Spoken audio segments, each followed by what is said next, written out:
রাসূল পাক সাল্লাল্লাহু আলাইহি সাল্লাম বলেছেন, কুল্লু মাউলুদিন ইউলাদু আলাল ফিতরাত, প্রত্যেকটা সন্তান জন্মগ্রহণ করে ফিতরাতের উপর। ফিতরাত মানে ইসলামের উপর।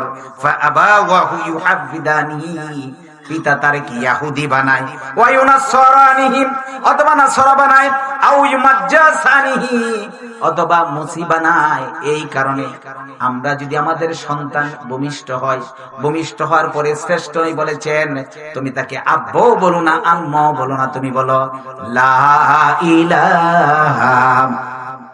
বলুন তো, এইভাবে যদি আমরা প্রথমে আল্লাহর সেই মহা কালেমা বাণী শোনায় দেই, এই সন্তান ভূমিষ্ঠ হওয়ার সাথে সাথে যদি আল্লাহর নাম শুনে এবং আল্লাহ তাআলার বিধানের ধারায় যদি তাকে প্রতিপালিত হয়, এই সন্তান কখনো সমাজ বা দেশের রাষ্ট্রের শত্রু হতে পারে না, ঠিক কিনা?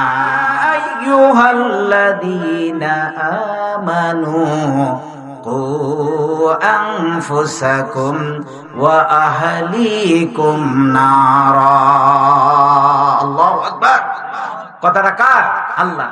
আল্লাহ এই আলোচ্য আয়াতে কারিমার সহজ এবং সরল অর্থ হচ্ছে, আল্লাহ তাআলা বলেন, হে ঈমানদারগণ, তুমি নিজে জাহান্নামের আগুন থেকে বাঁচো এবং তোমার পরিবারকে বাঁচাও, তোমার পরিজনকে বাঁচাও। এই নির্দেশনা কার? যে আল্লাহ তাআলা নিজের ব্যক্তি এবং পরিবারকে, অর্থাৎ সন্তান সন্ততিকে জাহান্নামের আগুন থেকে বাঁচানোর নির্দেশনা দিয়েছেন।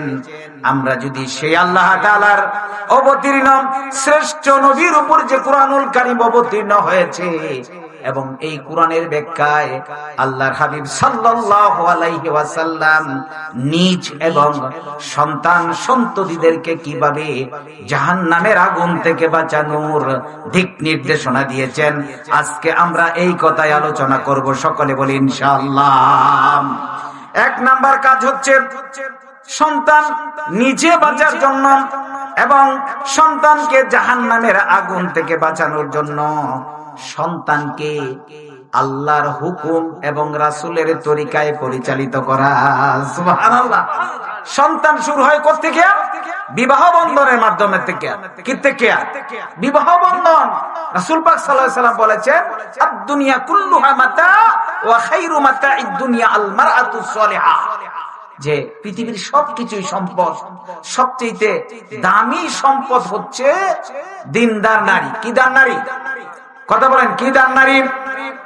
এক নাম্বার কাজ হচ্ছে দিনদার নারী যখন বিবাহ করবে, মানুষ সাধারণত চারটে আগুন দেখে বিবাহ করেন। শ্রেষ্ঠ নবীর ভাষায় লিমালিহা, কেউ দেখে মাল, লিহাসাবিহা, কেউ দেখে বংশ পরিচয়, আবার কেউ দেখে, যুবকরা দেখে লিজামালিহা, তার সুন্দর কি রূপ। কিন্তু নবীজি বলছেন ফালি দিনিহা, কিন্তু যারা দিনদার দেখে ফাসফার বিজাতি দিন তারিবাত ইয়াদাক, যদি দিনদার দেখে বিবাহ করো, এ থেকে যদি সন্তান ভূমিষ্ঠ হয়, এই সন্তান স্বামী স্ত্রী মিলে পরিবার গঠিত হবে, এই পরিবারটাই হবে শান্তির। বলেন সুবহানাল্লাহ। কিদার দেখে বিবাহ করতে হবে? দিনদার। দিনদার বিবাহ করলাম, এখন আমরা তার সাথে আমরা সংসার শুরু করেছি। সিস্টেমটা হচ্ছে আমরা যেভাবে শুরু করব, আন-নিকাহু মিন সুন্নতি ফামান রাগিবা আন সুন্নতি ফালাইসা মিন্নি। তাকে যখন দিনদার নারী আমার ঘরে আনবো, রাসূলের সুন্নাহ রাসূলের তরিকার বাহিরে যদি আনি, এখানে কখনো বরকত হতে পারে না, ঠিক কিনা? এই কারণে যুবকরা যারা বিভিন্ন মিডিয়ার মাধ্যমে তথা ফেসবুক, ইনস্টাগ্রাম, বিটিএস লাভার হও, বিটিএস ফেসবুকে নারী না খুঁজে দিনদার নারী খুঁজে ঘরে আনো, সংসার শুরু করো রাসূলের সুন্নাহ অনুযায়ী। তাহলে এই ঘরে, এই পরিবারে যে সন্তান আসবে, এই সন্তানগুলা নিয়ে যে পরিবার গঠিত হবে, এই পরিবারটাকে শান্তিতে পরিপূর্ণ করে দিবেন কে?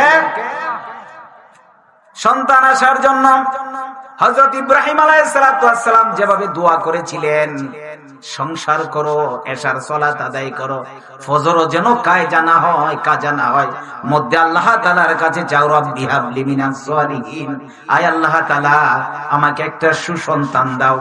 এইভাবে যদি সংসার শুরু হয়, আল্লাহ রাব্বুল আলামিন ফাবাশশারনাহু বিগুলামিন আলীম, আল্লাহ তাআলা হযরত ইব্রাহিম আলাইহিস সালাতু ওয়াস সালাম দোয়া করার কারণে যেভাবে স্থির মস্তিষ্ক সন্তান উপহার দিয়েছিলেন ইসমাঈল আলাইহিস সালাতু ওয়াস সালামকে, পিতার অনুগত, আল্লাহর অনুগত, ফালাম্মা বালাগা মাআহু সাইয়াম ক্বালা ইয়া বুনাইয়া ইন্নী আরা ফিল মানাম, এমন সন্তান আল্লাহ তাআলা ইব্রাহিম আলাইহিস সালাতু ওয়াস সালামকে দিয়েছিলেন।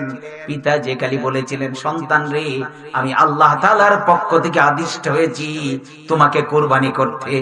আর সাথে সাথে সন্তান বলেছিল, পিতা আল্লাহ তাআলার পক্ষ থেকে যা আদিষ্ট হয়েছেন, দেরি করবেন না, আমাকে সবুরকারীর অন্তর্ভুক্ত পেয়ে যাবেন। সুবহানাল্লাহ।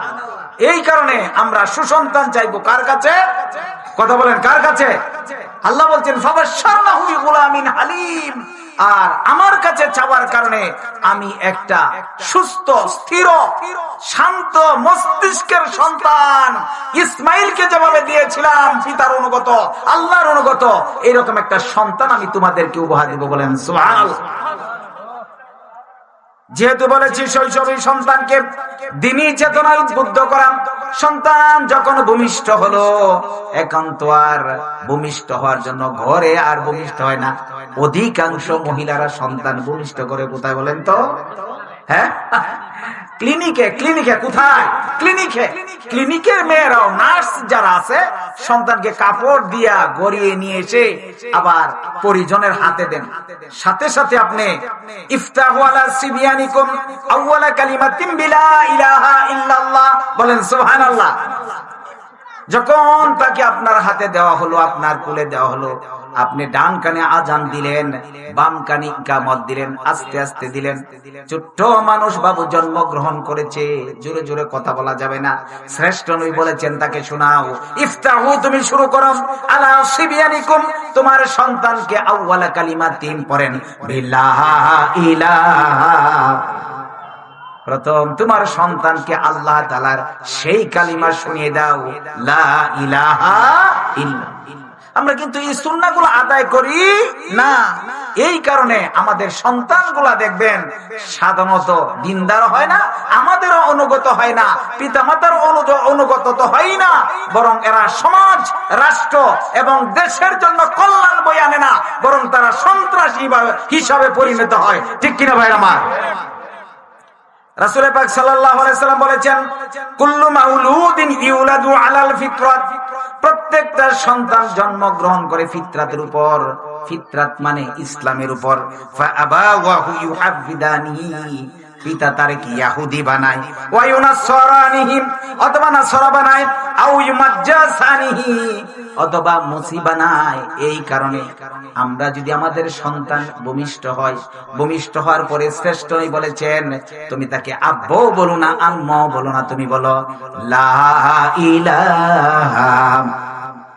বলুন তো, এইভাবে যদি আমরা প্রথমে আল্লাহর সেই মহা কালেমা বাণী শোনায় দেই, এই সন্তান ভূমিষ্ঠ হওয়ার সাথে সাথে যদি আল্লাহর নাম শুনে এবং আল্লাহ তাআলার বিধানের ধারায় যদি তাকে প্রতিপালিত হয়, এই সন্তান কখনো সমাজ বা দেশের, রাষ্ট্রের শত্রু হতে পারে না। ঠিক কিনা? 2 নম্বর কাজ হচ্ছে, পরিবারের সন্তান যখন বড় হতে শুরু করলো, 2 নম্বর কাজ হচ্ছে পরিবারে সালাতের চর্চা করা। কিসের সালাত? এখন আমাদের পরিবারে সালাত নাই। ঠিক কিনা ভাইরা আমার? সালাতের চর্চাই আমাদের নাই। সালাত সবাই মোবাইল নিয়ে ব্যস্ত। নাউজুবিল্লাহ মিন যালিক। 2 নম্বর কাজ হচ্ছে পরিবারে কি থাকবে? সালাত থাকবে, সালাতের চর্চা থাকবে।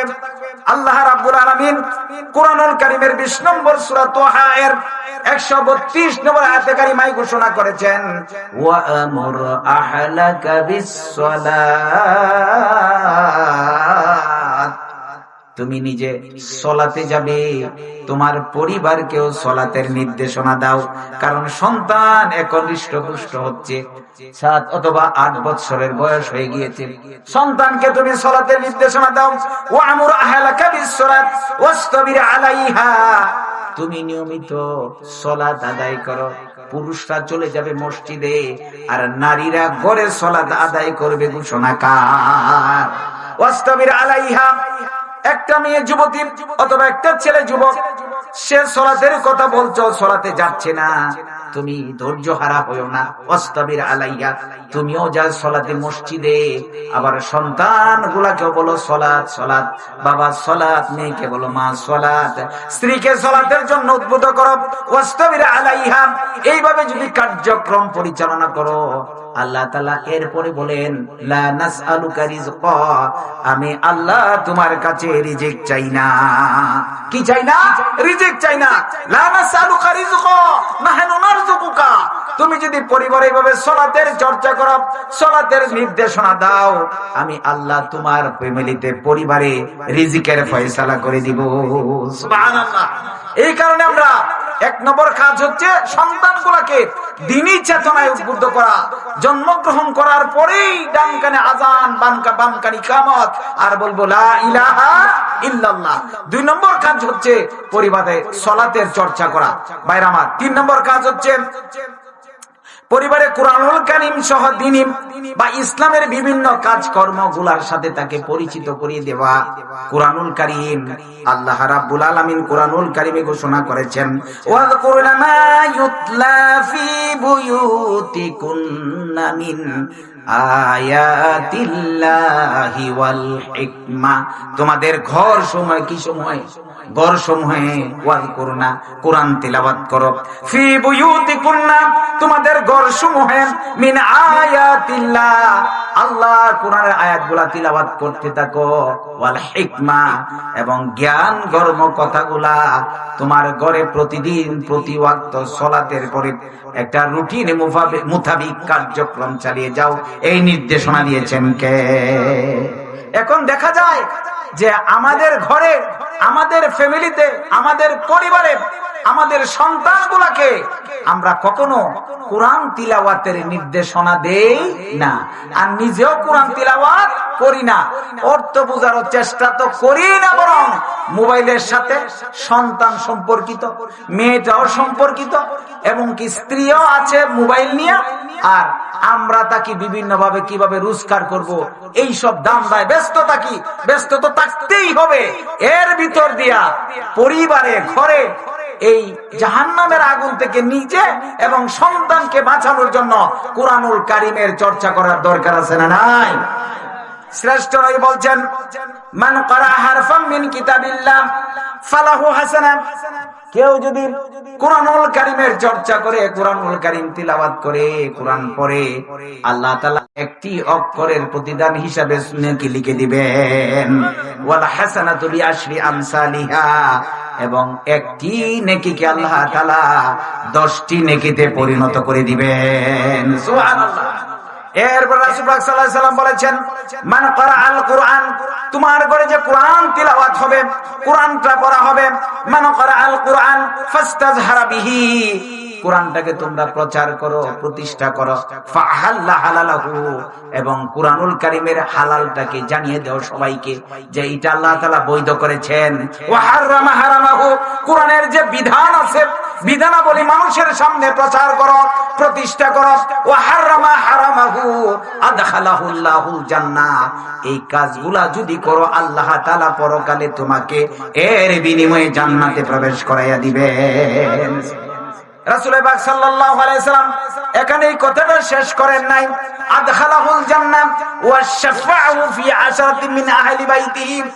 আজকে যারা কুরআনুল কারীম নিজে পড়ে এবং কোরআন এ প্রতিষ্ঠা করে, হালালকে হালাল হিসাবে প্রচার করে, হারামকে হারাম হিসাবে ঘোষণা করে এবং এর উপরে নিজে ইস্তেকামাত থাকে, আর এইভাবে যদি মৃত্যুবরণ করে, তাকে আল্লাহ তাআলা বলবেন, বান্দারে তুমি জান্নাতে যাও।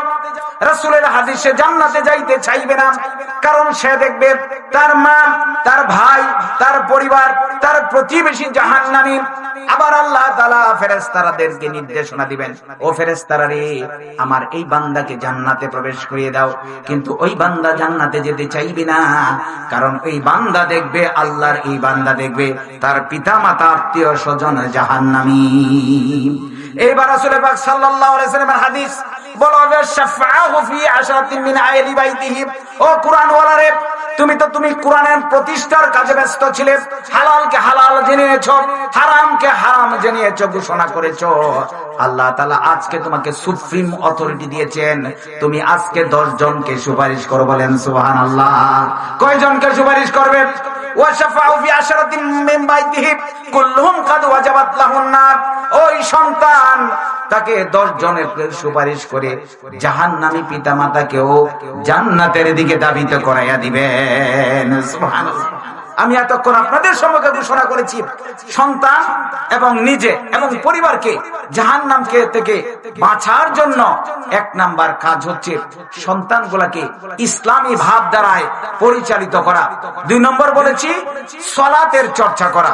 3 নাম্বার বলেছি কুরআনুল কারীমের প্রচার এবং প্রতিষ্ঠা করা। 4 নাম্বার কাঙ্ক্ষিত লোককে পৌঁছার জন্য একটা ভালো প্রতিষ্ঠানে ভর্তি করা। সৎসঙ্গে স্বর্গবাস, অসৎসঙ্গে সর্বনাশ। আল্লাহ রাব্বুল আলামিন বলেন, ওয়াসবির নাফসাকা মা'আল্লাযীনা ইয়াদউনা রাব্বাহুম বিল গাদাতি ওয়াল আশি ইউরিদুনা ওয়াজহাহু। তোমার সন্তানকে তুমি নিজেও এমন মানুষের সাথে সঙ্গ দাও, এমন প্রতিষ্ঠানে ভর্তি হও, এদের সাথে মিশে থাকো যারা সকাল সন্ধ্যায় আল্লাহর জিকির করে। সুবহানাল্লাহ। এই কারণে এমন প্রতিষ্ঠানে নিতে হবে যে প্রতিষ্ঠানে আল্লাহ এবং রাসূলের বিধানাবলী আলোচনা হয়, আল্লাহর জিকির করা হয়, আল্লাহর বরত্ব প্রকাশ করা হয়, আল্লাহর হুকুমের কথা বলা হয়, রাসূলের আদর্শের কথা বলা হয়। যেখানে আল্লাহর হুকুম থাকবে না, রাসূলের আদর্শ থাকবে না, সেখানে কোনো বরকত থাকবে না।